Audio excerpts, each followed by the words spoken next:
Every Antidetect vendor swears their browser is undetectable. It is the one word every sales page reaches for, and it is meaningless because undetectable is a marketing claim, not a test result. The only claim that ever matters is the one you verify with your own two profiles and your own eyes. And the good news is that testing an Antidetect browser properly is not hard. It takes one focused afternoon, a couple of test pages, and a bit of discipline, and it can save you an entire fleet from a tool that looked great and quietly linked everything. This is exactly how I test one before I trust it. Why vendor claims are worthless. Start by throwing out the marketing entirely. No vendor can honestly promise undetectable because detection keeps moving and no one controls the platforms doing it. A tool that was excellent a year ago can be behind today if the maker stopped keeping up. So the words on the sales page tell you nothing about whether the browser will protect your accounts this month.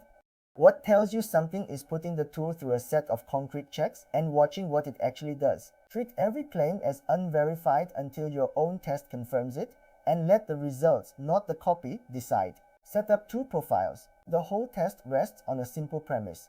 An Antidetect browser's one job is to make each profile look like its own separate device. So create two profiles and treat the entire evaluation as one question. Do these two genuinely look like two different real machines, or like one machine wearing two thin masks? Everything that follows is just a specific way of interrogating that question. If two profiles on the same tool cannot convincingly look like two strangers to a test page, they will not look like strangers to a platform either. And no feature list makes up for failing that core job.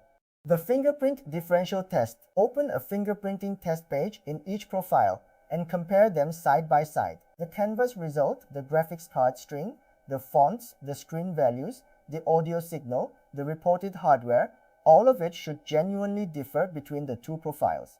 If two profiles you set up as separate identities report the same underlying fingerprint, the tool is not truly isolating them, and every account you run on it is quietly sharing a device signature. This is the first and most important gate. Two profiles, two clearly different fingerprints, or the tool has already failed the one thing it exists to do. The consistency test. Difference alone is not enough. Each profile also has to be internally coherent. A profile should look like one real device that could actually exist, its font list matching its operating system, its graphics string one a real driver would emit, its screen a size a real device ships with, its time zone and language agreeing with each other. A tool that produces impossible combinations. A phone screen with desktop hardware. A font set that cannot exist on that system is more detectable than a plain browser because those contradictions are themselves a flag. Test that each profile is not just different but believable as a single consistent machine. The leak test. Next, the leaks, because a perfect fingerprint means nothing if the profile reveals your real location. In each profile over its proxy, run a leak test and confirm the peer connection does not expose a second real address. The name lookups go through the proxy and not your real provider. The time zone and locale match the proxy's location, and the newer address generation does not slip past. A serious Antidetect browser closes all of these per profile. If any of them leaks your real address or your real provider, the tool is not doing the network side of its job, and no fingerprint quality compensates for that. The host leak test. Here is the test people skip and the one that matters most at scale. All your profiles run on your one real computer, and the weak tool can let traits of that host machine bleed into every profile at once, stamping the same hidden signature on all of them. That would link your entire fleet through the one thing they truly share. So probe for it. Look for any value that is identical across every profile despite your having set them up as different. Because a shared constant across all profiles is the fingerprint of the host showing through.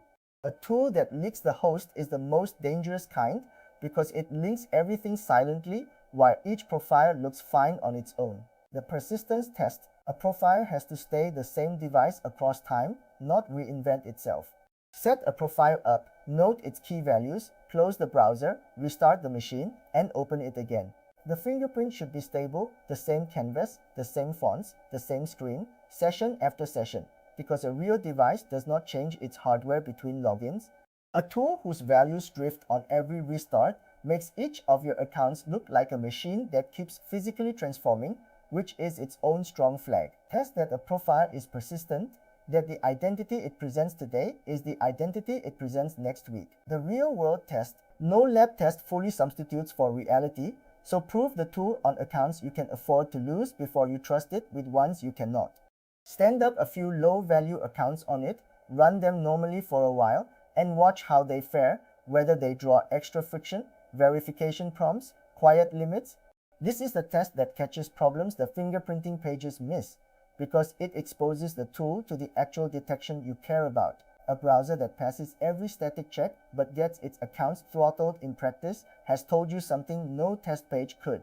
Trust earned in the real world on disposable accounts first. The update cadence, because detection moves, how fast the vendor keeps up is part of the product, not an afterthought. Look for evidence that the tool is actively maintained, regular updates, quick responses when platforms roll out new detection, a track record of patching leaks rather than leaving them. A tool that has not been meaningfully updated in a long time is decaying whether or not it looks fine today, because the other side keeps advancing. You are not just buying the browser as it is this afternoon, you are betting on the team behind it staying in the race. A stale tool is a slow leak you have not noticed yet. The pricing and model traps. Understand what you are actually paying for and how it scales. Some tools charge per profile in a way that gets punishing at 50 accounts. Some lock your profiles into their cloud so you cannot leave easily. Some are local only and tie you to one machine. Cloud-based means your profiles live on the vendor's infrastructure, convenient and portable but dependent on them. Local means you hold everything. More control but more to manage yourself. Neither is simply better, but the pricing model and the lock-in shape your whole operation, so read them before you commit a fleet, not after you are trapped in one. Support, community, and automation. Two more practical signals. Is there real support when something breaks at a bad moment? And is there a genuine community of operators using the tool whose collective experience is itself a form of testing you get for free? A tool many serious people rely on and talk about openly has been stress tested in ways you cannot replicate alone. And check that it fits how you actually work, that its automation and its handoff features match your workflow. Because the best fingerprinting in the world is useless if the tool fights you every day. A browser you cannot stand to use is a browser you will eventually use carelessly. Cross-check with independent detections. Do not rely only on the tool's own claims or a single test page. Cross-check with independent bot and fingerprint detection sites, the same kind of checks platforms actually use. Run each profile through several unrelated detectors and see whether any of them flag it as automated, inconsistent, or suspicious. A tool that passes its own recommended test but trips every independent detector has told you the test was rigged in its favor. The checks you trust should be ones the vendor does not control, because those are the closest stand-in you have for the real detection your accounts will face in the wild. The account creation test, a subtle but revealing check, is how smoothly the tool lets you create and run accounts on a real platform, not just how it scores on a static page. Some browsers that look perfect in testing still stumble at sign-up, drawing extra friction because something about the profile feels off to the platform in ways a detector page does not capture. Creating a few fresh accounts and watching whether they are born clean or born suspicious tells you how the tool performs at the exact moment platforms scrutinize hardest. A browser that makes signups smoother is worth more than one that merely scores well in a lab. The trial period discipline. Almost every serious tool offers a trial or a cheap entry tier, and the discipline is to actually use it as a trial rather than a formality. Spend the trial running the full battery, the differential test, the leak and host checks, the persistence test, the independent detectors, and a handful of real low-value accounts before you commit money or a fleet. The trial exists precisely so you can find the failures before they cost you accounts. Rushing past it to lock in a subscription because the sales page was convincing is skipping the one chance to test cheaply. Make the trial earn the purchase. The red flags and the honest limit. Watch for the signs of a cheap reskin. No meaningful updates. A fingerprint that does not really differ between profiles. Obvious host leakage. Impossible fingerprint combinations. A vendor that leans entirely on the word undetectable and offers nothing you can verify. Any one of those is a reason to walk away, and keep the honest limit in front of you the whole time. A tool that passes every test is a solid foundation, not a guarantee. It does the device layer well, and then the proxy, the behavior, and the account graph are all still your job. The browser earning your trust is the beginning of a clean setup, not the end of one. I put every Antidetect browser through exactly this before it touches a real account, two profiles, differential and consistency, and leak and host and persistence checks. Then low-value accounts in the real world, because the tool holding a whole fleet together has to earn that trust, not just claim it. Multi-account ops. Com has this test written out step by step, the exact pages I use, and honest reviews of the browsers that actually pass it. No affiliate guesswork, just what held up when I tested it myself. If you are about to trust a tool with your accounts, that is the place to start. Subscribe for more honest, tested multi-account ops.